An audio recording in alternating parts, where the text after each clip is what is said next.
Nós vamos ter aumento real, nós vamos aumentar a nossa PLR, nós vamos conquistar mais direitos, porque essa é a nossa história. Então, gente, eu não quero me alongar muito, porque hoje é uma noite de festa. Parabéns a todos os bancários e bancárias que mais uma vez estão aqui nesse piquete.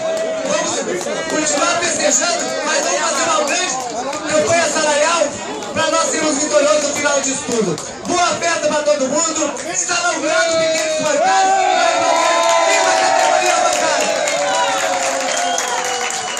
Pessoal, já estamos quase encerrando.